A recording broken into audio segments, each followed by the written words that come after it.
अमित भारद्वाज और आप देख रहे हैं एशिया वेल। इस वक्त मैं हूं कलकत्ता में, बंगाल में, जहां पे चुनावी बुखार जो है, जो फीवर इंग्लिश में कहते हैं, वो अपने पीक पे है इस वक्त। और ये बीजेपी की रैली है जहां पे बीजेपी के समर्थक बहुत उत्साह के साथ बंगाल की सड़कों पे मार्च कर रहे हैं। शाम का समय है और बंगाल में कल्चर है मार्च करने का, पैदल चल के वोट मांगने का। तो समस्या आखिरकार महिलाएं बीजेपी की, भारतीय जनता पार्टी का सपोर्ट क्यों कर रही है? मैं, आपका नाम क्या है? कल्पना दास। मैं इस मंडल का महिला मोर्चा का प्रेसिडेंट हूँ। अच्छा, हाँ। ये बताइए, बंगाल में भाजपा का वर्कर होने का क्या मतलब है? एकदम 100% हम लोग को जीत कर ही रहेंगे, क्योंकि हम लोग इतना मेहनत किया है ना। आज बंगाल का इस बीच में हम कमल खिला के रहेंगे और दीदी को हटा के रहेंगे। इसलिए हम सब मिलकर बोलते हैं बीजेपी बीजेपी बीजेपी जिंदाबाद। ममता जी बंगाल की बेटी हैं, बंगाल की दीदी हैं। आप लोग उनको हटा के मोदी जी के लिए वोट डाल रहे हैं इस बार क्या? क्योंकि बंगाल का बेटी तो हम सब है ना, वो खुद नहीं है ना। ये भी बेटी है, ये भी बेटी है, हम छोटे छोटे लड़के लोग भी बेटी है। क्योंकि बेटी के लिए कोई सेफ्टी नहीं लिया है। और इधर का मुख्यमंत्री होकर इतना हम लोगों को इतना टॉर्चरिंग किया है, क्योंकि बेटी लोगों का कोई सुरक्षा ही नहीं है। इधर कोई सेफ्टी नहीं है। रात को निकलते ना कोई बेटी को, मम्मी लोग को परेशानी हो जाती है, लड़के लोग आएंगे क्या? महिला सुरक्षा एक बड़ा मुद्दा है आपके लिए। हाँ, पहले तो हम लोगों को तो सेफ चाहिए ना।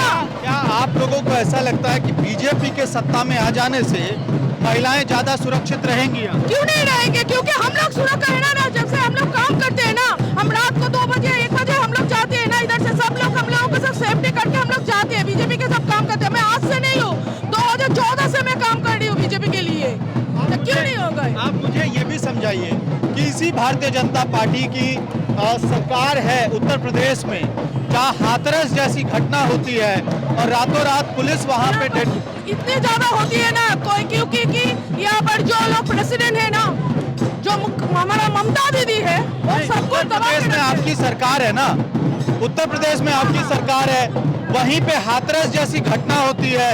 यूपी पुलिस पे आरोप लगता है कि उन्होंने मीडिया को घुसने नहीं दिया, परिवार वालों से नहीं मिलने दिया। तो महिला सुरक्षा का मुद्दा तो वहाँ भी होगा। यहाँ तो हर रोज हो रहा है। इधर एक 7 महीने का बच्चे से एक 70 बच्चों का एक बुढ़ी भी, एक औरत भी सुरक्षित नहीं है। मैं महिलाओं से समझना चाह रहा था आखिरकार भाजपा को समर्थन का क्या कारण है? बंगाल में महिला सुरक्षा एक बड़ा मुद्दा है जिसकी वजह से बीजेपी को वोट करना चाहिए। तो मैंने पूछा कि यूपी में हाथरस जैसी घटना होती है, उत्तराखंड के नए मुख्यमंत्री भाजपा के नेता, उन्होंने बयान दिया कि लड़कियों को फटी हुई जीन्स नहीं पहनना चाहिए। तो ये तमाम सवाल आप लोगों से भी पूछे जाएंगे ना कि आप महिला सुरक्षा पे वोट मांगेंगे, दूसरी तरफ हाथरस जैसी घटनाएं होंगी जहां आपकी सरकार है, आपके मुख्यमंत्री इस तरह के गैर जिम्मेदाराना बयान देंगे, तो कैसे बंगाल के वोटर आप पे भरोसा कर ले? देखिए, ये बंगाल का जो है वो आपको समझना पड़ेगा। इधर का कामदूनी से कागदिक तक जितना भी मामला हुआ है, आज तक उसका कन्विक्शन तक नहीं हुआ है। कोर्ट में जाना तो छोड़ ही दीजिए। तो एटलीस्ट हाथरस का क्या हुआ आपको पता है। जो भी गुनहगार था वो जेल के अंदर है अभी। तो इसी हिसाब से हम लोग बंगाल में सुशासन चाहते हैं।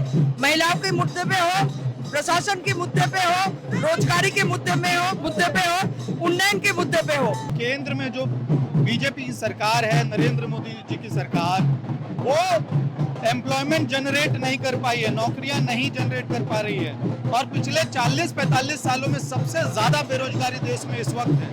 उसका जवाब कैसे देंगे? देखिए, 2019 के बाद जो कोरोना आया है वो एक डिवास्टेशन है। ओवरऑल पूरा इंडिया सिर्फ नहीं, नौकरियां 2019 के पहले ही जानी शुरू हो गई।